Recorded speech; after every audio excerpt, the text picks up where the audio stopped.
야곱의 인생은 참 기구하죠. 야곱의 인생 우리가 벌써 2년을 넘게 이 야곱과 요셉의 강의를 했는데 참 들어보면은 평탄한 삶은 분명히 아니었습니다. 그 나이 130세에 그가 바로 왕 앞에서 고백한 것이 무엇입니까? 자기의 인생을 한마디로 함축해서 말한 것이 험악한 인생이었습니다. 험악한 인생이었습니다. 얼마나 그의 삶이 험악했으면 그는 나이 130세에 험악한 인생이었습니다 라고 고백을 합니다. 이게 함축되어 있는 단어라 그렇지 그것을 풀어헤치면 몇 달을 이야기해도 끝이 없는 이야기일 것입니다.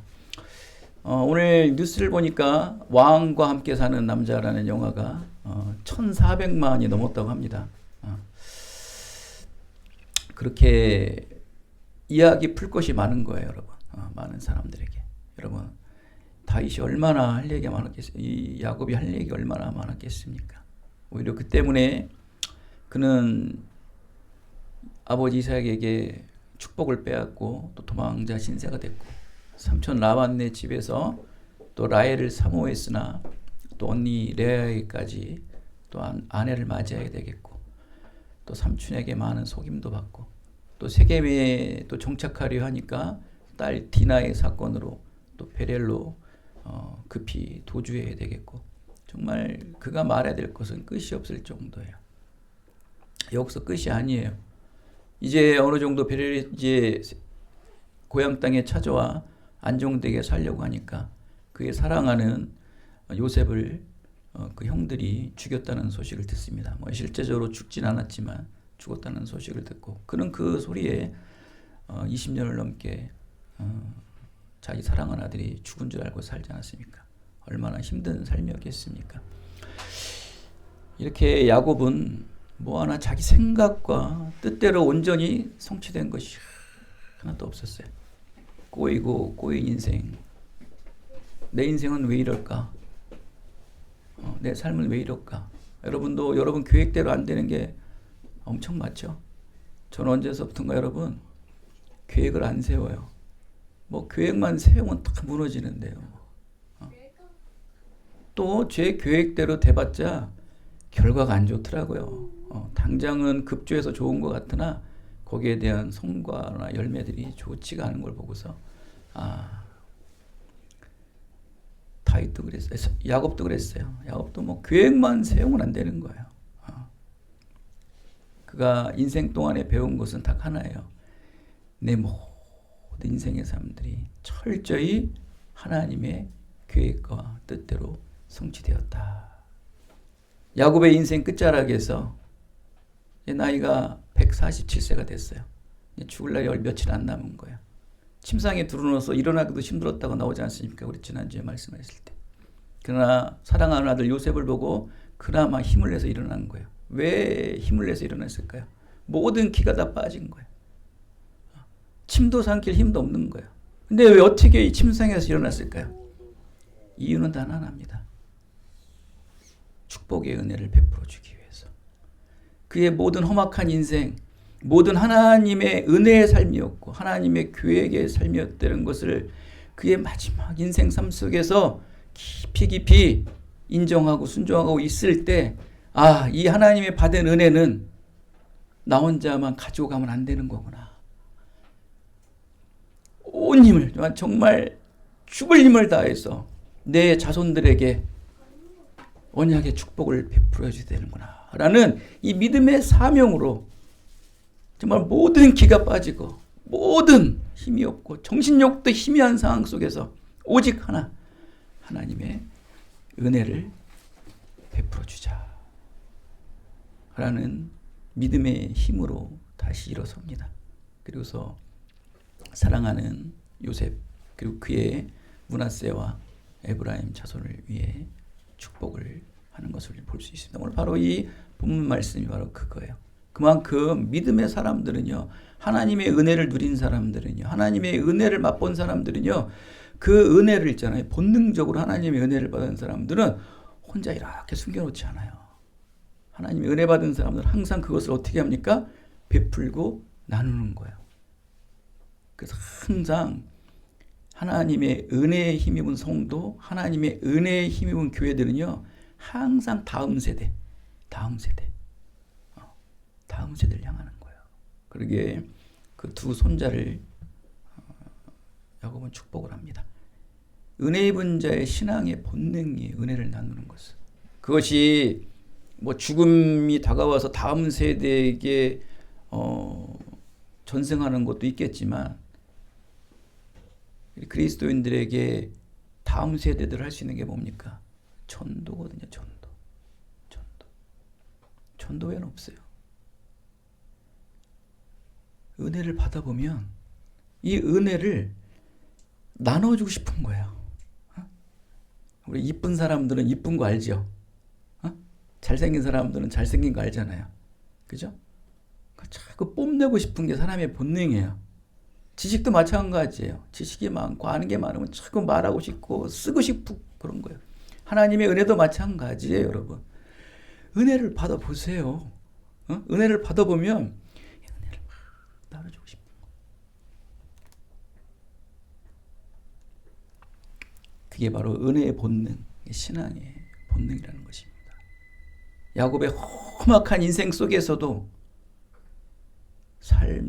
육신의 삶의 자체는 참 험악했을지라도 그 험악한 인생을 살게 해주신 것은 오직 하나님의 은혜만에 초점을 맞추기 위함을 나이 147세가 돼서 야곱은 아는 거예요. 그 은혜를 반드시 다음 세대에게 나눠줘야 된다. 그래서 사랑하는 요셉의 아들 먼저, 루벤과 시므온도 있지만 사랑하는 요셉의 아들 먼저 축복을 줍니다. 사람은 또 그런 건 있어요. 신앙은 신앙이고 또 사랑하는 사람은 그런 것 같아요.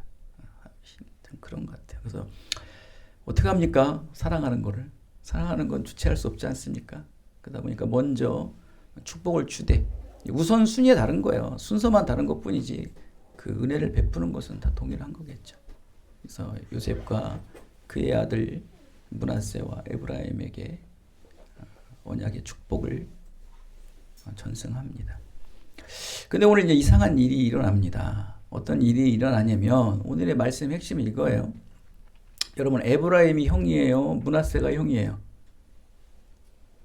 왜 물어볼까요? 딱 무슨 답을 얘기하니까 여러분, 먼저 답을 풀려면 항상 문제를 고민해야 돼. 요 문제 이게 평탄한 게 아니다. 누가 형일까요? 에브라임 형일까요? 므낫세가 형일까요? 므낫세가 형이고 에브라임이 동생이에요. 그런데 오늘 보면은 그 연로한 나이, 어떻게 보면 정신도 혼미할 수 있어요. 그래서 이 축복을 하는데 이거 엇갈려서 축복을 하는 거예요. 당시 이 고대 시대에는 또 성경에도 보면 오른손을 하나님의 권능이라고 우리가 이렇게 상징하지 않습니까? 왼손보다는 오른손.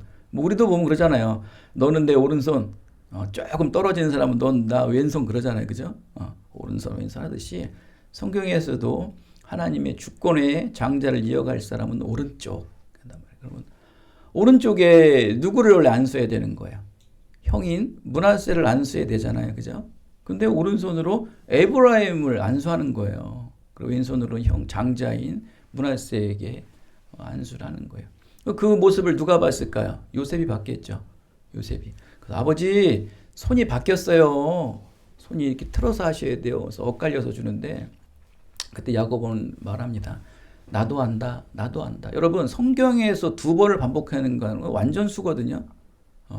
성경에서 두 번을 반복하는 경우가 의외로 성경을 이렇게 여러분 묵상하시다 보면은 자주 없어요. 완곡하게 야곱은 말합니다. 나도 안다. 두 번을 얘기합니다. 이건 완전을 얘기하는 거거든요. 몰라서 그러는 게 아니고 알아. 이건 내 의지가 아니고 내 열심도 아니고 하나님의 의지라는 거예요. 하나님께서 이미 계획된 언약이라는 거예요. 그래서 동생에게 먼저 오른손으로 안수하고 또 왼손으로는 장자인 므낫세에게 안수합니다. 호세아서에 보면 여러분, 여러분 북이스라엘을 여러분 뭐라고 부르는지 아십니까? 이 예언서 쪽에 가면은 에브라임 그래요. 에브라임. 에브라임이라는 것은 어느 나라를 지칭하냐면은 12민족 중에 에브라임이라 그러면은 북이스라엘을 의미하는 거예요. 남이스라엘에는 유다와 베냐민 지파 두 민족이 남유다의 나라였고 양분되지 않습니까? 그 북이스라엘을 에브라임이라고 할 정도예요. 그만큼 에브라임 지파의 수가 많았던 거예요. 그러면은 여러분 보십시오. 야곱의 이 예언 기도가 맞았죠. 그죠? 예, 맞잖아요. 자기의 의지가 아니었다는 거예요. 그래서 야곱은 나도 안다. 똑똑한 요셉아. 그래, 지혜적으로, 지식적으로 네가 똑똑하고 젊을 수 있지만 그러나 하나님의 영으로는 이게 맞는 거야, 요셉아. 요셉도 나름 20년의 감옥생활, 20년의 노예생활 하면서 숱한 아픔과 하나님의 신앙의 깊이를 알고 또 꿈을 꾸며 많은 사람들에게 예언도 하고 또 바로왕의 어떤 꿈도 마침을 통해서 그 높은 자리에까지 올라가지 않았습니까, 여러분? 그렇게 영적으로 아주 영특한 사람일지라도 또 야곱에게 준 하나님의 절대 주권은 요셉이 미치지 못하는 거예요. 엘리야와 엘리사가 있지 않습니까? 엘리사가 뭐랍니까? 엘리야의 나의 스승의 그 능력을 갑절이나 더하여 주시옵소서라고 그러지 않습니까? 그것처럼 하나님은 고유의 사람들에게 하나님의 은혜의 영역들을 주심을 믿으시기 바랍니다. 여러분도 분명히 하나님께서 주신 다 믿음의 영역들, 은혜의 영역들, 하나님의 주권의 영역들이 있습니다. 그것은 여러분 누구도 침해하지 못해요. 때론 작을 수 있고 클 수도 있어요. 그 영역과 주권이. 그러나 중요한 것은 무엇이냐면 그 담아져 있는 그릇을 보시면 안 되고 그 담아져 있는 보배를 보시란 말이에요. 보배. 그 보배가 여러분 작던 크던 그 그릇에 뭐가 담겨져 있어요? 하나님의 은혜의 보배가 담겨져 있단 말이에요. 여러분 겨자씨만한 씨앗 하나로도 산을 옮긴다고 하지 않습니까? 요만한 겨자씨 하나 갖고도 하나님의 능력이 되고 권능이 되고 주권이 되는 거예요. 겨자씨만한 씨앗이라도 하나 있으면 얼마나 좋습니까? 그 하나님의 은혜의 보배가 중요한 거예요. 야곱의 주권이 있고 요셉의 주권이 있는 거예요. 하나님께서.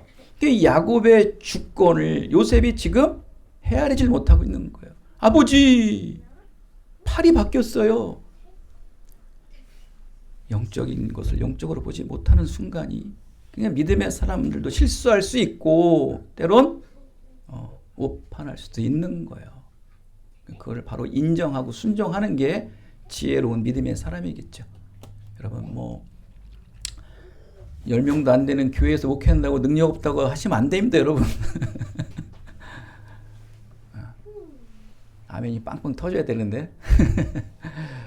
그처럼 이렇게 하나님께서는 예상을 뒤집어 버리는 겁니다, 여러분. 벌써 요셉은 벌써 총리의 일을 하고 얼마나 똑똑합니까? 똑똑하고 많은 또 행정 업무를 보고 많은 또 대 일들을 많이 관장해 보지 않았습니까? 7년 흉년, 7년 풍년에 다 우리 말씀 배운 거 아닙니까?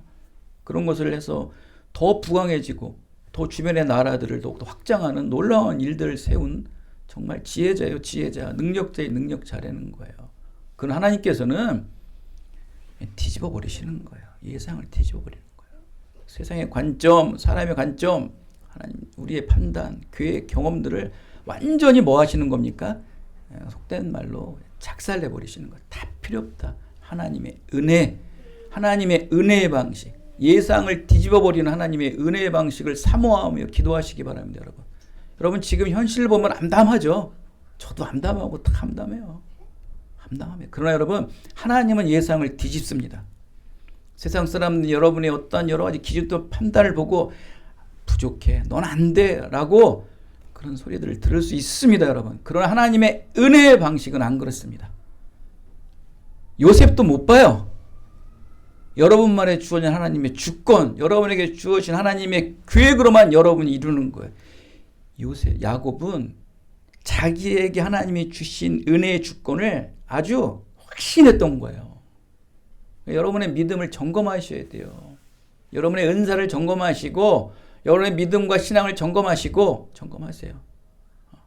전도하는 자는 전도하는 자로, 가리키는 자는 가리키는 자로, 기도하는 자는 기도하는 자로의 직분이 있는 거예요, 여러분. 여러분, 그 작은 직분이라도 하여간 최선을 다해서 아주 그냥 세계 최고의 기도자가 되고 세계 최고의 전도자가 되세요. 이게 수와 분량의 문제가 아니라는 거예요, 여러분. 하나님이 하시면 뭐 그 수나 분량을 못 늘리셔서 못 하시겠어요? 그러나 그 사람이 신실하고 정말 정성껏 하는 그 마음, 성실껏 하는 그 마음의 중심을 보시는 거예요. 그런 사람이 한 사람 전도한 거와 여러 가지 뭐 다양한 방편과 수단을 통해 가지고 수백 명 수천 명 전도한 거라 그 열매가 다른 거예요. 그 한 사람은 전도해 가지고 수만 명의 사람들을 전도하는 또 목회자가 되는 거랑 다른 거 아닙니까, 여러분? 수의 문제가 아니에요. 하나님은 그 중심. 항상 하나님은 예상을 뒤엎습니다. 그래서 여러분, 우리가 늘 잘 아는 말씀 있지 않습니까? 하나님께서는 이거를 본보기로 보여주시는 거예요. 강한 자가 강해가 되고 약한 자가 늘 약해지는 것이 아니란 말이에요. 이건 세상의 논리라는 거예요. 하나님의 은혜의 방식은 항상 약한 자가 강하게 되고 나중된 사람이 먼저 되는 비상식적인 방법을 사용하신다는 거예요. 그래서 우리는 은혜구나. 조금이라도 내 의지, 내 능력, 내 기술, 내 지식으로 했으면 뭐 이루어졌어도 말로는 그래요. 하나님의 은혜 그러는데 속으로는 내심 나도 좀 공헌했죠, 하나님? 99%를 하나님의 은혜라고 얘기하는데 0.1%는 저도 조금 있죠. 제 그 보상도 있죠. 그 순간 그건 은혜가 안 되는 거예요. 은혜는 100% 하나님의 절대적 선물이 돼야 되는 거예요, 여러분. 전적으로 하나님의 은혜로 돌려야 돼요. 그래서 하나님께서는 완전히 은혜가 되기 위해서 믿음의 사람들을 완전히 그냥 짓눌려 버리시는 거예요. 시편 기자들 보십시오. 완전히 그냥 진토와 같이 눌려버린다고 하지 않습니까? 여러분, 그 삼엽층 같은 흙들 있잖아요. 그죠? 1층, 2층, 3층에 보면 막 자갈, 모래, 진흙 이렇게 완전히 짓눌려 버리신다고 얘기합니다. 시편에 보면은. 아무것도 하지 못하게 만드는 거예요. 하는 순간 하나님의 은혜가 변질되는 거예요. 맛을 잃어버리게 된다는 거예요. 그래서 우리 지난주에도 말씀드렸지만 야곱이 에서를 만나러 갈 때 그의 삼촌 내에서 라반 내에서 번 재산이 얼마나 많습니까? 또 그거 자랑할 거 아니에요. 그것도 못하게 환도뼈를 부러뜨려 놓으시잖아요. 완전히 부러뜨려 놨어요. 환도뼈는 코 근육이 완전히 코뼈. 중심도 못 써요. 그러면 이 야곱이 에서를 만날 때는 반신불수가 돼서 두루노서 만났다는 거예요, 여러분. 아무 힘도 쓰지 못하는 거예요.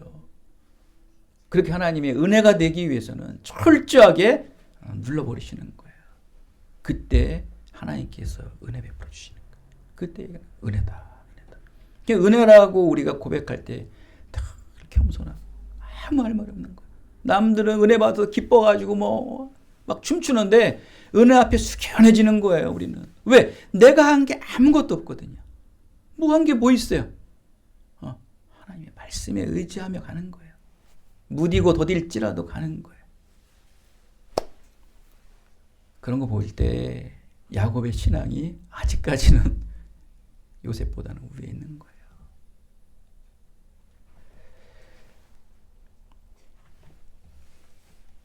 하나님의 예상할 수 없는 은혜, 또 예상할 수 없는 사람에게 예상 없을 때에 하나님은 모든 우리의 이성 판단으로 경험으로 예상하지 못한 일들을 하세요.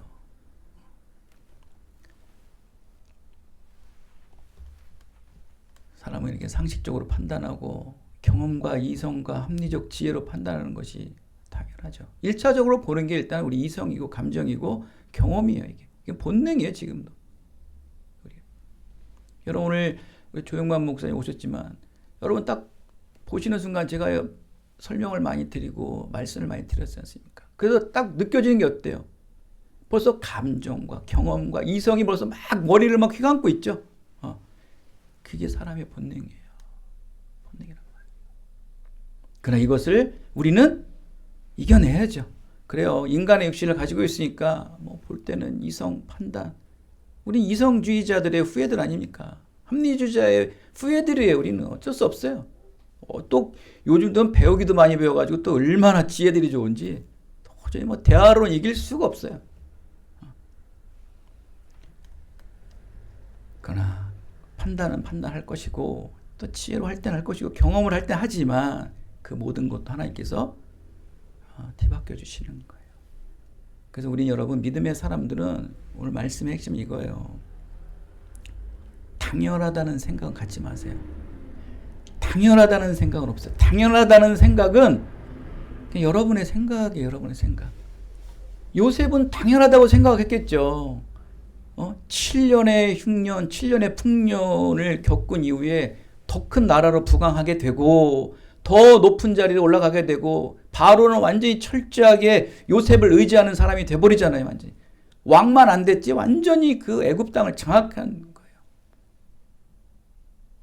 그러다 보니까 너무 높아지다 보니까 실수할 수 있는 거예요. 여러분. 당연하다고 볼 거예요. 아마 당연하다고. 뭐 자기 말 한마디 뭐 다 이루어지잖아요. 왕궁에서 요셉의 한마디. 그냥 늘 요셉은 당연한 삶을 산 거예요. 당연한 삶. 그리고 또 믿음도 그래요. 여러분. 하나님의 은혜를 많이 받은 사람들은요. 기도하면 다 돼요. 그냥 다 당연하게 여긴단 말이야. 그것도 위험한 거예요. 여러분. 이게 당연하다는 마음을 가지면 안 돼요. 당연한 게 어디 있습니까? 미안한 얘기지만 하나만 디스할게요. 저도 한때는 제가 오산에 있을 때는 김문우 목사 참 좋아했어요. 김문우 목사 포도원 교회 설교도 좋으시고 막 재밌게도 하시지만 또 내용이 있더라고요. 그 안에 신앙적인 내용도 있어서 참 좋으시다. 말도 구수하게 하시면서 핵심적인 말씀도 참 잘 전하면서 좋아했는데 지금 그건 어떻습니까? 아주 괜히 많은 고초를 당하고 계시죠. 여러 가지 사정 때문에 뭐 당회에서 내려와서 이제 뭐 원로 목사로 이렇게 낙천된다고 보죠. 아직 은퇴할 때가 안 되는 그런 상황이 됐어요. 누가 그거를 그렇게 보겠습니까? 그도 그럴 거예요. 당연하게 나는 이 교회를 세웠고 이 교회를 부흥시켰고 또 교계에서도 당연하게 나는 노회장도 되고 총회장도 되고 뭐 더 높은 자리도 올라갈 수 있게끔 당연하게 승승장구도 이뤄왔었어요. 모든 것이 당연하게 될 줄 알았겠죠. 그럼 믿음의 사람들도 존경받는 사람들도 칭송받는 사람들도 그 당연 앞에 무너지잖아요. 아무리 말씀이 좀 뭐합니까? 남포교회에 있는 박영선 목사는 어떻습니까? 저도 신학교 다닐 때 그분 책 많이 읽었었어요. 어떻게 이렇게 하나님의 구속사를 그렇게 잘 표현하고 썼는지 놀라워요. 놀라워 정말.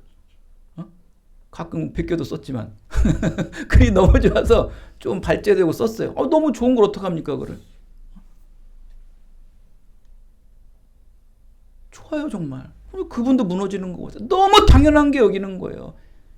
세상적으로 보면 당연한 걸 당연하게 여기서 무너지는 사람도 많지만 믿음의 사람도 당연하다고 해서 무너지는 경우가 얼마나 많습니까 여러분. 그래서 여러분 은혜 앞에는 하나님의 은혜 앞에는 당연하다는 생각을 갖지 마세요. 특히 믿음의 사람들이 특히 모태신앙들이 아주 못됐어요. 이거 다 모태신앙이야. 우리 저기 강원영 성도님 빼고 다 모태신앙. 못됐어요 아주. 저도 못되어가지고 그냥 30 중반에 뒤집어 놓으셔가지고 여기 오게 하지 않았습니까? 왜? 당연한 거예요. 당연히 눈 뜨면 주일날 은하철도 999 안 보고 교회 가야 되는 거예요. 메텔과 우리 철이 은하철도 999 항상 11시에 했단 말이에요. 그 주일 오전에 저 어렸을 때는. 저만 하는 개그인데. 그거 막 보고 싶은데 주일학교 가야 되는 거야. 아주 그냥 죽겠어 아주 그냥. 옛날엔 재방송도 안 하잖아요. 어떻게 해요? 당연하게 교회 가고 당연하게 예배 드리는 게 당연하게 여겨진 거예요. 그러다가 뭘 놓칩니까? 하나님의 구속사를 놓치는 거예요. 하나님의 구속사를 놓친단 말이에요. 구원의 언약을 놓친단 말이에요. 여러분 당연함을 깨어 부셔야 됩니다. 여러분. 당연함을 깨어부시지 않으면 안 돼요. 당연함 부셔야 돼요.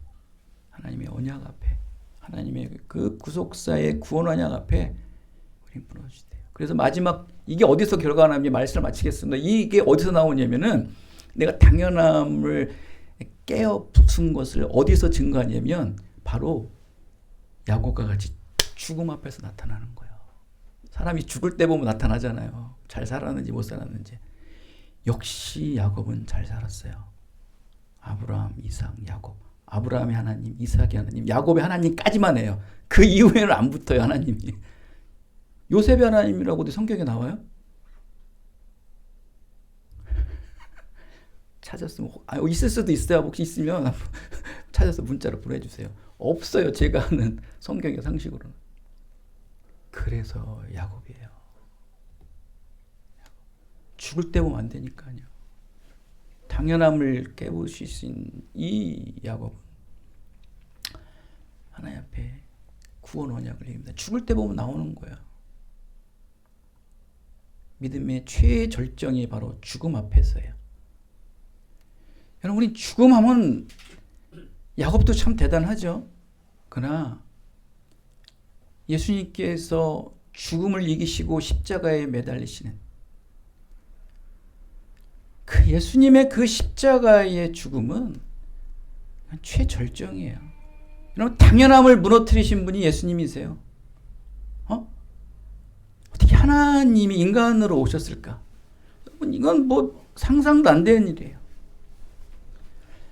존경받고 천군 만군을 불러서 이 로마군을 무너뜨리고 이스라엘을 해방할 그 당연하신 하나님께서 어떻게 그 당연함을 안 하실까? 안 하시는 거예요. 왜? 잘 죽기 위해. 하나님의 은혜로 죽기 위해 신앙을 드러내는 거예요, 여러분. 믿음의 최절정이 여러분 죽음 앞에 나타나야 된다는 그것을 예수님의 그 십자가의 죽음의 그 최절정을, 믿음의 최절정을 이미 야곱은 증명했어요. 다음 세대를 위해. 너희들은 이제 곧 하늘과 바다의 모래알같이 하늘의 별과 같이 가나안 땅에 들어가 무수한 무리들을 그곳에서 정착하게 되리라는 그 놀라우신 하나님의 다음 세대의 비전을 본 거예요. 예수님께서 십자가에 죽으시면서 이 죄를 하나님께서 죄가함을 통해서 모든 이들이 구원의 은혜를 받는 것을 보신 거죠. 믿음의 사람의 본능은 나가 아니고 나 하나의 은혜로 말미암아 수많은 사람들에게 하나님의 은혜를 나눠주는 거거든요. 사랑하는 여러분, 하나님의 은혜를 받았다면 여러분 지금 주변에 있는 모든 사람들, 또 앞으로 만날 사람들에게 나를 드러내지 마시고 하나님의 은혜를 드러내세요. 여러분의 지금 또 계획이 있다면 지금 다 제로 베이스 하세요. 다시 원점으로 돌아가세요. 그리고 하나님의 은혜로 이루어질 수 있게끔 그 여러분의 모든 계획들을 재고하시기 바랍니다. 그렇지 않으면 여러분